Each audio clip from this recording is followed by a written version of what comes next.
자, 오늘 말씀의 제목을 우리 다 같이 한번 말해봅시다. 시작. 십자가와 부활의 은혜. 한 번만 더 말해봅시다. 십자가와 부활의 은혜. 그림을 한번 떼어주세요. 자, 이분이 누구십니까?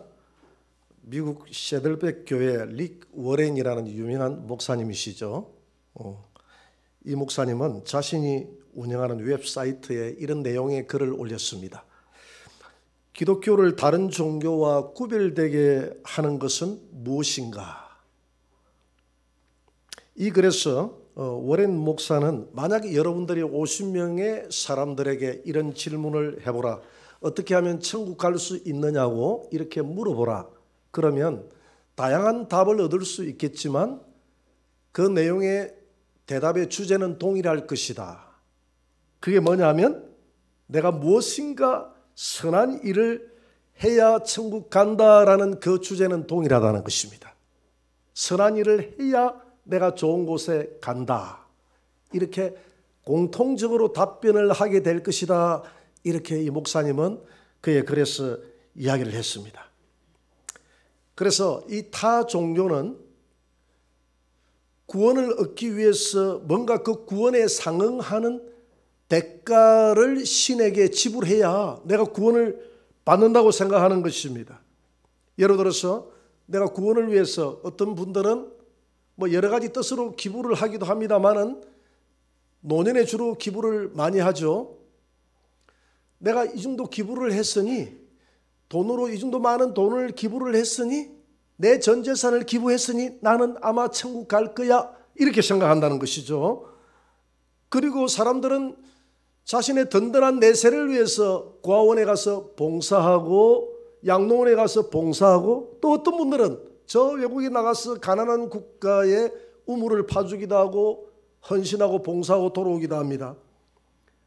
또 이것도 부족하다고 생각하는 사람들은 산이나 절로 들어가서 밥을 굶어가면서 고행을 하고 금식하면서 고행을 하고 돌을 닦고 이렇게 합니다. 이렇게 하면 나의 얼룩진 죄가 사해질 수 있다라고 이렇게 생각하는 것입니다. 여러분 장례식에 제가 가끔 가보니까 그 상주들이 이런 이야기를 하는 경우가 있어요. 목사님, 우리 아버지는 좋은 곳에 갔다고 생각합니다. 왜냐하면 살아생전에 좋은 일들을 참 많이 했거든요. 이런 일도 했고 또 이런 일도 했고 이렇게 아버지의 그 치적에 대해서 자랑하는 그런 상주들이 가끔 있어요. 그러나 성경은 이러한 인간의 치적, 이러한 인간의 선행으로 결코 우리의 죄가 사해질 수 없고 결코 천국 갈 수 없다고 성경은 답변하고 있습니다. 예레미야 2장 22절을 한번 떼어주세요. 다 같이 한번 읽어볼까요? 주 여호와의 말씀이니라. 내가 제물로 스스로 씻으며 내가 많은 비누를 쓸지라도 내 죄악이 내 앞에 그대로 있으리니. 그대로 있으리니, 이게 중요한 거예요. 그대로 있으리니. 제물로 씻고, 이 말은 비누로 씻고, 이 말은 네가 많은 선행을 행하고 많은 돈을 적선하고 했으니, 봉사활동을 많이 했으니 네 죄가 몇 % 정도 감해졌다. 이게 아니고 그대로 있다 이 말입니다. 0.0000001%도 너의 선행으로 인해서 죄가 감해지지 않는다. 이렇게 답변하고 있습니다. 제가 세탁소에 제 옷을 가끔 맡겨요. 제가 칠판에 뭘 이렇게 하고 일하다 보니까 하여튼 저는 좀 옷에 뭘 이렇게 많이 흘리고 이렇게 해가지고 많이 이렇게 뭔가를 이렇게 얼룩지게 이렇게 묻히는 그런 일들이 참 많았습니다. 그래서 세탁소에 맡기면서 사장님이 요거 좀 지워주세요. 예, 알겠습니다. 이랬는데 그 다음 주에 세탁물을 받아보면 그게 그대로 있어요. 그래서 제가 질문을 합니다. 아니 사장님, 지난번에 이거 지어준다고 했는데 이거 하나도 안 지어졌잖아요. 이렇게 이야기하면 그 사장님 답변이, 목사님, 오만 것을 가지고 다 지어봤지만 그거는 안 지어지는 거예요. 어딜 가도 그거는 지을 수가 없는 겁니다. 여러분, 우리의 죄는 우리 인간의 노력으로 어떤 노력으로도 지울 수 없는 줄 믿으시기 바랍니다. 단 한 가지 예수님의 오직 보혈 그분의 피로만 지울 수 있는 줄 믿으시기 바랍니다. 워렌 목사님은 우리 기독교가 다른 종교와 다른 이유가 여기 있다고 그랬어요. 로마서 3장 24절입니다. 다 같이 그리스도 예수 안에 있는 속량으로 말미암아 하나님의 은혜로 값없이 어렵다 하심을. 여러분, 이게 속량으로 우리가 값없이 어렵다 하심을 받았다 했는데, 이 속량이라는 한문 용어가 바꿀 속자의 좋을 양자입니다. 그러니까 하나님 앞에 좋은 것을 주고 좋은 것을 하나님 앞에 예수님이 드리고 우리의 죄를 그 대가로 사했다는 것입니다. 나의 공로가 아니라 예수님의 공로를 하나님 앞에 드리는데 뭘 줬느냐 하면 예수님의 피를 준 줄 믿으시기 바랍니다. 예수님의 피가 가장 좋다고 그랬어요. 왜 예수님의 피를 드릴 수밖에 없느냐 하면 이 피는 레위기 17장 11절에 보니까 사람의 생명에 피가 있다고 그랬어요. 사람의 생명이. 그리고 피가 죄를 산다 이렇게 되어 있거든요. 그리고 피는 곧 생명이라. 그리고 구약 성경에서 피채 먹지 말라 이 말은 피를 먹는다는 것은 거기에 생명을 먹는다는 그런 의미가 있거든요. 피는 생명이다. 그래서 예수님이 자기의 피를 하나님 앞에 드렸다는 것은 예수님의 생명을 하나님 앞에 드렸다는 것입니다. 그 생명을 주고 우리의 죄와 값을 바꿔서 우리를 죄로부터 속량, 완전히 도말하고. 왜 이런 빅딜이 하나님과 예수님 사이에 필요했느냐 하면 하나님은 아담에게 네가 이 선악과를 먹으면 정녕 죽으리라. 하나님은 완전하신 분이에요. 우리는 말을 하고 난 다음에 그 말을 집어넣기도 하고 말을 바꾸기도 하잖아요.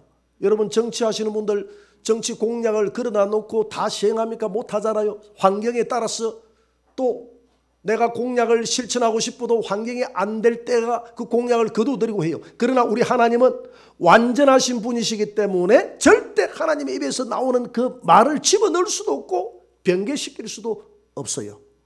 왜? 우리는 불완전하지만 하나님은 완전하신 분이시기 때문에. 그래서 선악과 따먹으면 너는 정녕 죽으리라 했으면 죽어야 되는 거예요. 인간은 죽음 외에는 어떤 것으로도 인간의 노력으로 그 죄를 사할 수 없다는 것입니다. 이게 하나님이 입으로 내뱉은 말 때문에 그래요. 그런데 인간이 선악과를 따먹었다는 그 자체가 나빠서가 아니에요. 하나님의 말씀을 어겼다는 겁니다. 여러분, 우리가 하나님의 말씀을 어기는 순간에 우리 피조물은 그 말씀을 어기면 하나님이 죽는다 하면 죽는 거예요. 그래서 인간은, 다른 종교는 죽지 않고 자신의 선행을 통해서 하나님 앞에 가려고 하는, 대가를 지불하려고 하는 이런 일을 하지만 하나님은 죽음이 아니고서는 안 된다는 겁니다. 그래서 예수님이 이 땅에 오셔서 십자가에서 죽을 수밖에 없었고 그분의 거룩한 피를 죽었다는 표시로 하나님 하늘 성전에 들어가서 자신의 피를 하나님 보좌 앞에 있는 그 법궤 위에, 언약궤 위에 하나님의 피를, 자신의 피를 뿌렸다고 그랬어요. 아버지, 내 피가 여기 있나이다. 이제부터는 내게 오는 자들을 다 내게 주옵소서.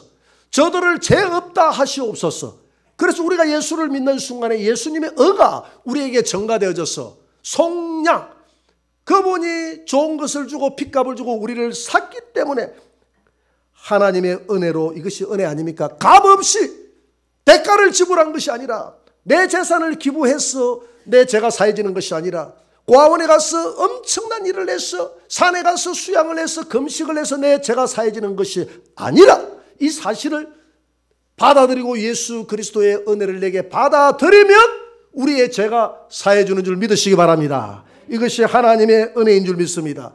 그래서 에베소서 2장 8절 9절에 보니까 너희가 그 은혜에 의하여 믿음으로 말미암아 구원을 얻었나니 이것이 너희에게서 난 것이 아니요 하나님의 선물이라. 행위에서 난 것이 아니니 이는 누구든지 자랑치 못하게 하려 함이라. 우리의 행위에서 난 것이 아니라 하나님이 일방적으로 저와 여러분들에게 주신 선물인 줄 믿으시기 바랍니다. 그래서 이사야는 이사야 55장 1절에서 한번 떼어보세요. 뭐라고 이야기합니까? 오라 너희 목마른 자들아 물로 나오라. 돈 없는 자도 오라.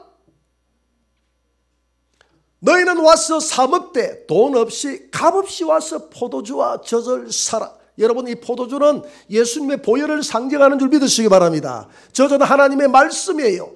이 포도주, 즉 예수님의 보혈로 여러분들의 죄를 깨끗이 씻고 하나님의 말씀으로 내 영혼의 양식을 삼아서 살아가라. 돈을 주고 사는 것이 아니라 돈 없이 값없이. 그래서 누구든지 내게로 오시오. 옛날에 노래에 그런 노래 있잖아요. 서 있는 자들은 오시오, 나는 비너자. 이렇게 아십니까? 누구든지 와도 좋소. 남자가 와도 좋소, 여자가 와도 좋소, 자유인이 와도 좋소, 종이 와도 좋소, 죄인이 와도 좋소, 죄가 많아도 좋소, 누구든지 와도 좋소. 세상은 대가를 지불하지만, 타 종교는 대가를 지불해야 된다고 생각하지만 우리 기독교는 대가 없이 예수님의 공로, 그분의 은혜로 우리가 천국 간다는 이 사실이 다르다는 겁니다. 여러분, 삼계에 가면요, 우리 저 모구촌이라는 돼지 국밥집에 있어요. 8,000원 하는데 지금 6,000원 합니다.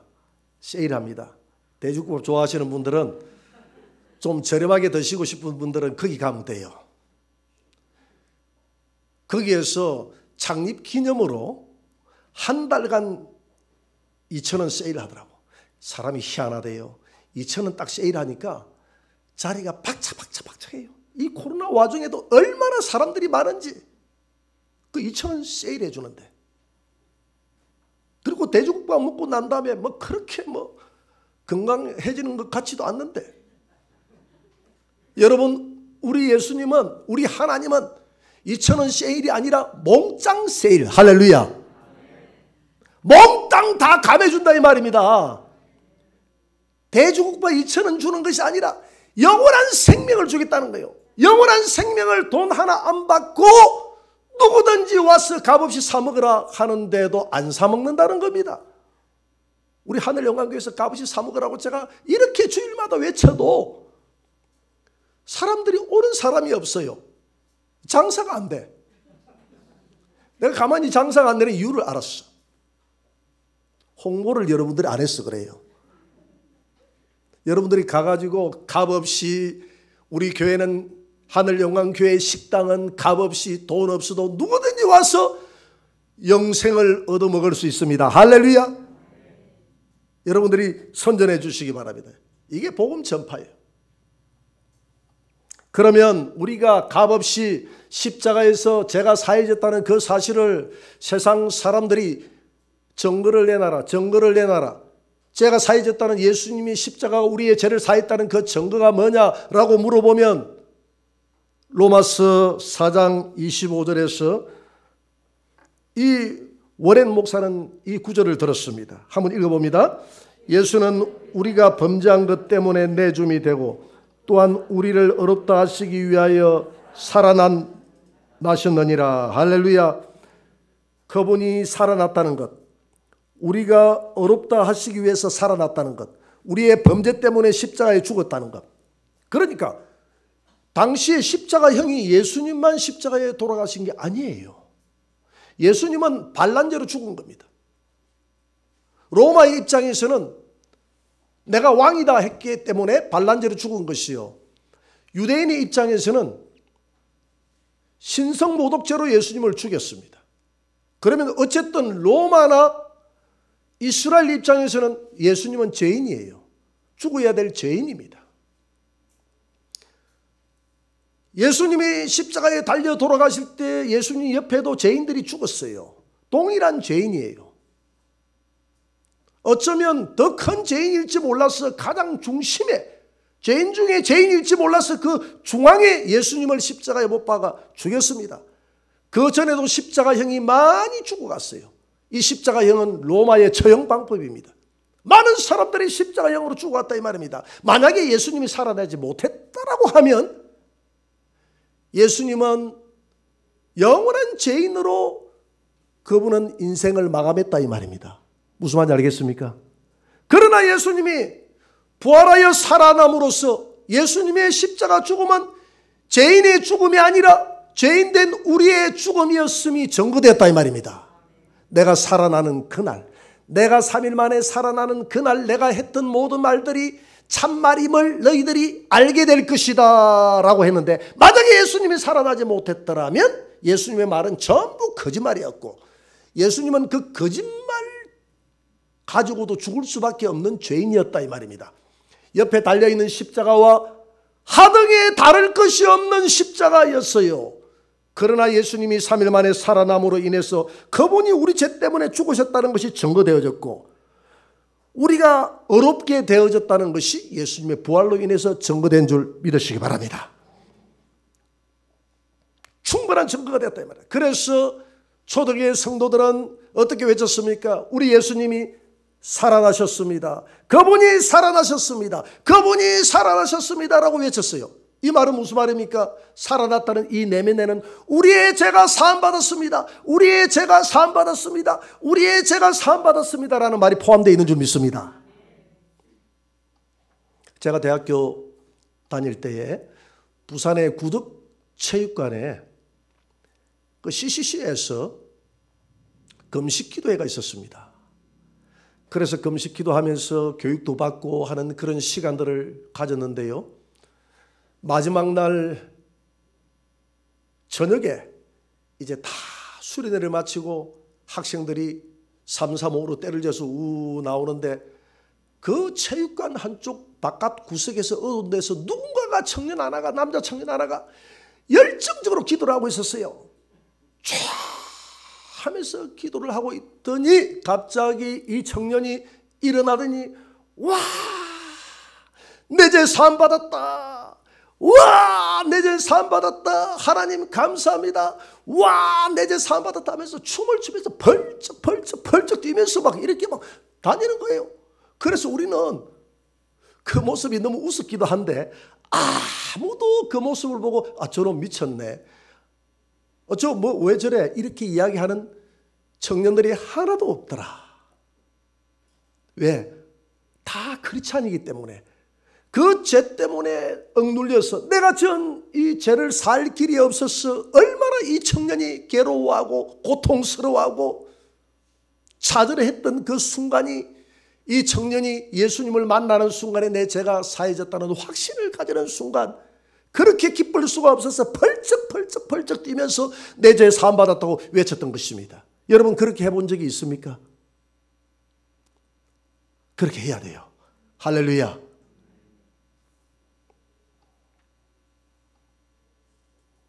로마서 4장 6절에는 이렇게 바울은 이야기했습니다. 다 같이 읽어볼까요? 일한 것이 없이 하나님께 어로 여기심을 받는 사람의 복에 대해서 다윗이 말한 바, 일한 것이 없이 아무런 대가도 없이 내 죄가 사해진 그 사람의 복에 대해서 다윗은 이야기했다 이 말입니다. 여러분, 우리가 하나님 앞에 무슨 을을 드렸습니까? 그런데 값없이 우리가 의롭다 하심을 받았지 않습니까? 우리는 복된 자인 줄 믿으시기 바랍니다. 세상에서 이보다 더 큰 복이 어디 있겠습니까? 그랬더니 사람들이 이렇게 이야기합니다. 우리 예수님이 부활했으니 우리도 부활할 것입니다. 이렇게 이야기하니까 사람들이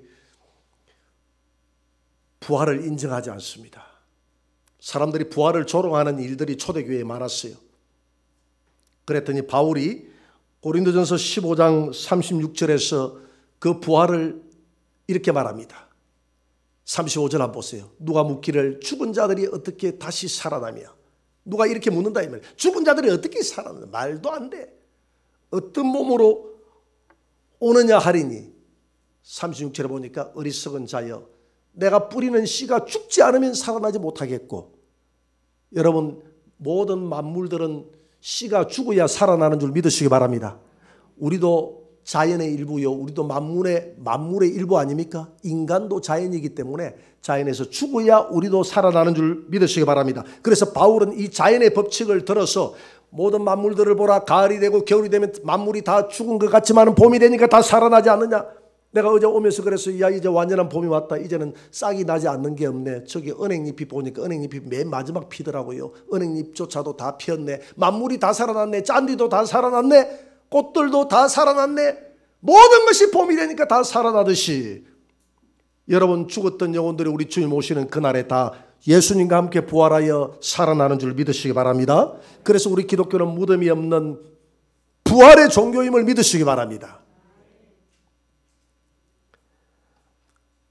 제가 어릴 때 우리 집은 농사를 지었기 때문에 이제 봄이 되고 여름이 돼 갈 때 모내기를 합니다. 따뜻해지면 모내기를 해요. 그런 모내기를 하면 저는 우리 집에서 막내입니다. 나이 차이가 많이 나요. 그래서 막내다 보니까 모내기를 할 때 저는 늘 좀 제외를 했습니다. 우리 위에 형님들이 있고 또 아버지도 계시고 어머니가 있고 하기 때문에 그분들이 다 모내기를 했다 이 말입니다. 저는 어리니까 막내라고 이렇게 열애를 했어. 이렇게 모내기를 열애를 했는데 뭐 가끔 모내기 하면 도와달라고 하면 이 못줄 잡아주는 것 정도는 도와줄까 뭐 안에 들어가서 이렇게 잘 하지 않았어요. 그런데 내가 가끔 친구 집에 놀러 가다 보면 친구 집에 모내기를 할 때가 있어요. 그러면 내가 자발적으로 내가 그 모내기에 참여를 합니다. 그러면 모내기를 하고 모를 심어요. 그러면 그 다음에 친구 어머니 아버지가 칭찬을 합니다. 야, 모 참 잘 심는다. 너 어느 집 자식이고 이렇게 이야기를 하거든요. 그러면 가슴이 뿌듯해집니다. 그래서 모에 손이 좀 더 빨라져요. 그러면 그 다음은 또 이야기를 합니다. 야, 너 이시 가문이지. 양반 집안은 역시 다르네. 그러면 저는 허리도 안 펴고 그 다음부터는 엄청 우리 가문의 명예를 걸고 엄청 모내기를 합니다. 죽을 것 같아요. 그래도 내가 이 명예를 지켜야 되겠다는 생각 때문에 모내기를 하다가 집에 저녁에 돌아가서 딱 뻗어가지고 아야 하면 우리 어머니가 그래요. 집에서는 손도 까딱 안 하더니 남의 집에 가가지고는 죽을 똥 살똥하는 너를 내가 이해를 할 수가 없다. 대충 하지. 이렇게 아파 죽을 때까지 어떻게 그렇게 모내기를 했길래 그렇게 오냐. 제가 칭찬에 좀 약하거든요. 근데 이 모내기가 그냥 모가 되는 게 아니라 여러분 모판이라는 게 있어요. 모판에 씨를 갖다가 촥 뿌려가지고 비닐을 가지고 덮어놔 놓으면 따뜻해져가지고 이 모판에서 씨가 썩으면서 싹이 올라와요. 모를 나중에 큰 모를 다 뽑아보면 내가 분명히 씨를 심었는데 씨는 온데 간데도 없고 희한하게 이런 모가 생겼어. 고린도전서 15장 42절입니다. 이런 자연의 현상을 가리켜서 42절 한번 보세요. 바울은 뭐라고 이야기했느냐 하면 이렇게 이야기합니다. 다 같이 죽은 자의 부활도 그와 같으니 썩을 것으로 심고 썩지 아니할 것으로 다시 살아나며 44절입니다. 다 같이 육의 몸으로 심고 신령한 몸으로 다시 살아나나니 육의 몸이 있은즉 또 영의 몸도 있느니라. 할렐루야. 우리는 썩을 것으로 이 육은 썩을 것인데 썩을 것으로 심는데 우리가 부활하여 살아날 때는 시공간을 초월하는 천사와 같은 신령한 몸이 되어져서 우리가 부활하는 그날 살아나게 될 줄 믿습니다. 이와 같다는 거예요. 분명히 썩은 내가 심었던 씨와 거기에서 씨를 심었는데 자라나는 나무는 전혀 달라요. 그렇잖아요. 씨를 심었는데 희한한 나무가 이렇게 생기듯이 우리 인생의 부활도 이와 같을 것이다. 썩어질 몸으로 심어서 썩지 않는 영원한 찬란한 몸으로 우리가 다시 부활하게 될 것이다. 이게 바울의 주장입니다. 이렇게 부활이 없다고 주장하는 사람들에게 바울은 자연의 논리를 들어서 부활을 이렇게 증거하고 있었습니다. 바울은 지혜로운 자임을 믿으시기 바랍니다. 결론 맺겠습니다. 이 모든 것을 이루신 분이 누구냐 하면 마지막 아담이신 예수님이었습니다. 고린도전서 15장 45절을 봅니다. 다 같이 기록된 바 첫사람 아담은 생명이 되었다 함과 같이 마지막 아담은 살려주는 영이 되었나니 예수님은 살려주는 영으로 온 줄 믿으시기 바랍니다. 이 땅에 온 사람들이 다 죽을 수밖에 없는 영이 되어 있어요. 영이 다 죽어 있다 이 말입니다. 아담과 짐승이 다른 이유가 거기 있어요. 짐승은 하나님의 말씀으로 다 만들었다고 그랬어요. 짐승은 흙으로 만들었는데 아담아라고 그래. 아담아는 거친 흙이거든요. 거친 흙으로 짐승을 만들어서 짐승을 선포함으로 만드는데 하나님은 인간은 특별하게 영을 불어넣었다. 아파르, 이 아다마 거치넉을 아주 갈아가지고 그 넉을 아파르라고 합니다. 그래서 이 히브리어로 아파르, 아주 인간은 그 넉으로 이렇게 갈라가지고 쪼물락 해가지고 아담을 만들고 하와를 만들어도 그 입에다 코에다 생기를 하나님이 생기를 후 불어 넣어가지고 만든 게 짐승하고는 다르다는 거예요. 짐승은 그냥 말씀으로 만들었고 인간은 호흡을 하나님의 영을 불어 넣어서 만든 게 다르다는 거예요. 그래서 짐승은 죽으면 자기의 고향 흙으로 돌아가서 분해 대접버리면 끝나지만은 사람의 영혼은 하늘로 올라가나니 사람의 영혼은 죽지 않는다 이 말이에요. 영혼의 주인은 하나님께 있다 이 말입니다. 그래서 죽으면 돌아갔다 이렇게 이야기하는 돌아갔다는 것은 온 곳으로 갔다 이 말입니다. 온 곳이 어디입니까? 하나님 아닙니까? 하나님이 불어넣었어요. 그래서 사람을 만물의 영장이라고 하지 않습니까? 그렇게 이렇게 인간을 생명으로 만들었는데 이 생명이 죽게 된 영이 돼버려서 예수님은 이 영을 살려야 되겠다. 이 영이 살아나야 육도 살고 혼도 사는데 그래서 예수님은 무슨 영으로 오셨다고요? 살려주는 영으로 온 줄 믿으시기 바랍니다. 그래서 예수님은 둘째 아담, 첫째 아담으로 말미암아 온 세상의 사람들이 첫째 아담은 죽은 영이 되어졌고 둘째 아담으로 오신 예수님은 온 세상을 살리는 영으로 오셨다. 할렐루야. 그래서 예수님이 살아났다. 초대교회는 예수님이 살아나셨습니다.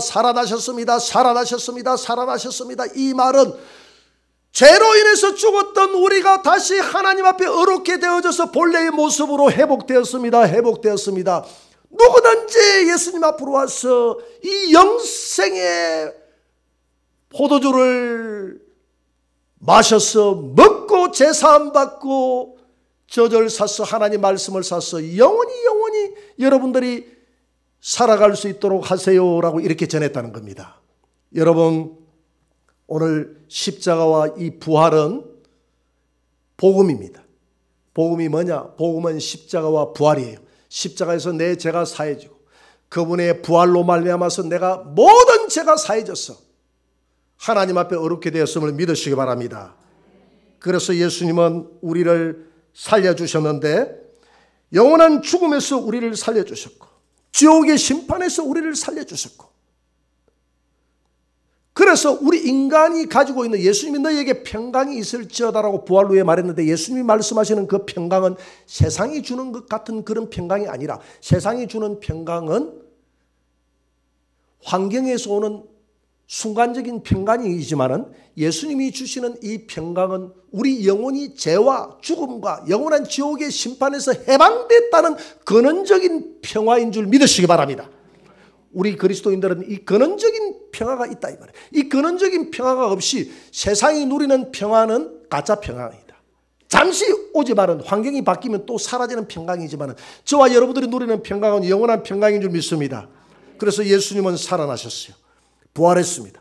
그래서 세상의 우상은 아무리 내 죄를 사해달라고 기도해도 눈이 있어도 보지 못하고 귀가 있어도 듣지 못하고 입이 있어도 말하지 못하고 손이 있어서 만지지 못하고 발이 있어서 걷지 못하지만은 그러나 우리 살아나신 예수님은 눈이 있고 귀가 있고 코가 있고 입이 있고 손이 있고 발이 있어서 우리를 만지고 우리의 처자와 형편을 쳐다보고 있고 그분은 우리의 관심이 있는 곳에 그분의 눈동자가 있고 우리가 눈물을 흘릴 때 그분이 쳐다보고 있고 우리가 도울 때 그분은 귀로 들어서 우리의 기도를 듣고 응답해 주시는 분임을 믿으시기 바랍니다.